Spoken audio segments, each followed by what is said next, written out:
изгрева. Това всъщност е обичайна моя практика, не е нещо ново. И от дома понякога го правя, но когато сме на ново място, почти задължително е да го направя. Беше много магично и толкова зареждащо, сякаш наистина приемаш енергията на ранните слънчеви лъчи в много концентрирана форма. Аз вярвам, че това е така. Това те вдига и ти действа направо като наркотик в добрия смисъл. И проявено висока вибрация, разбира се. Звуците, птиците, петлите, наистина си заслужава да се стане, да се събудите, да видите, да го усетите, да изпиете кафето си, да се наслаждавате на първите слънчеви лъчи и на дълбоките мастилено-сини води на Тиренско море, на фона на ароматните слънчево-жълти лимони. Просто вълшебно. Опитвам се да намеря най-точните и красиви думи за това, но вие, разбира се, хубаво да си го живеете сами. Пожелавам го на всеки, който си мечтае за това, да отиде и да го види наистина с очите си, да го изпита лично. Аз бях единствения ентусиаст, който стана в 5. Калин и Пресяна продължаха да спят, но пък нали, всеки с неговите си приоритети.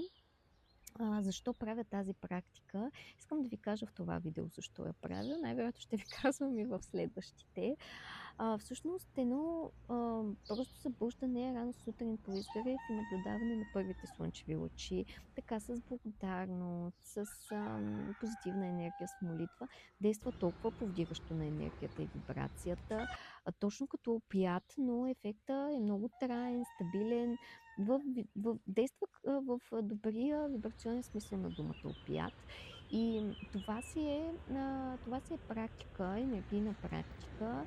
Аз като цяло практикувам йога, медитация, такива енергийни практики. В случая мога да кажа, че това дава много добър ефект за продуктивността ви през деня, за настроението ви, за това колко за издръжливостта ви дори. Едно такова пътуване, нали, то е свързано с изключително много планиране, организиране, нали, багаж, покрай детето, докато правите нея, докато правите себе си, ако сте повече деца, нали, още повече натоварване.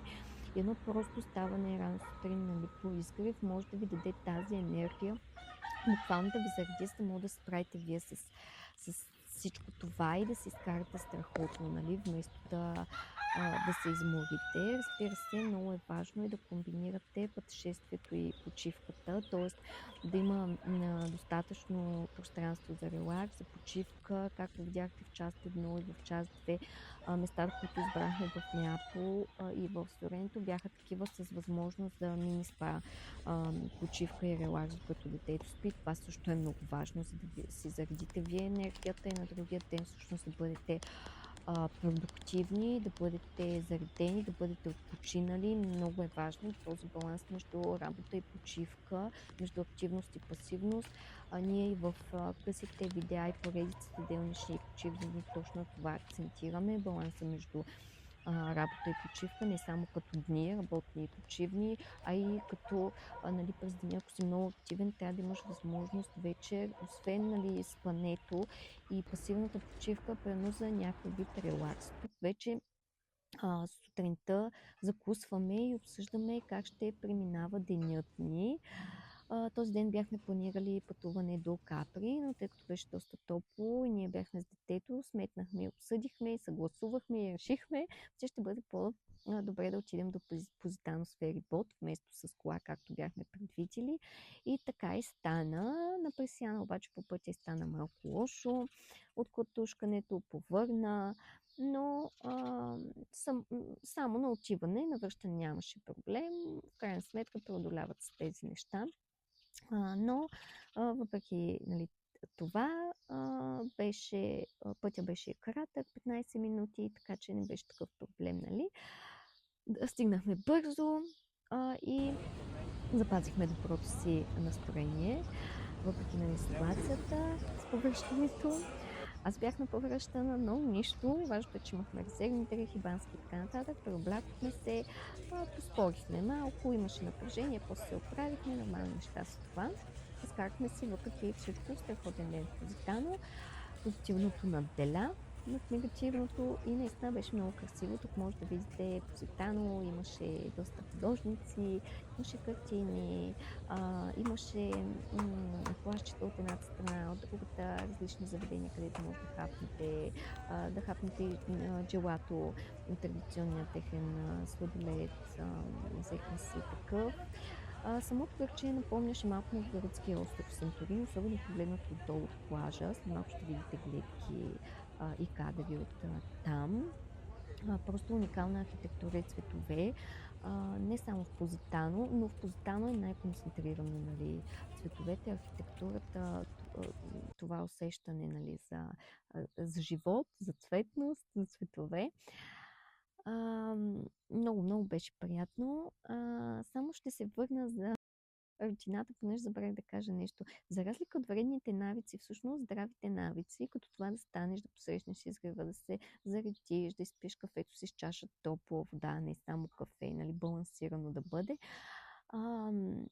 те изискват много дисциплина, постоянство, но усещането, което когато ги създадеш всъщност, е една трайна и независима от нищо лекота. Сякаш си постоянно пиян или под въздействие на някакъв опят.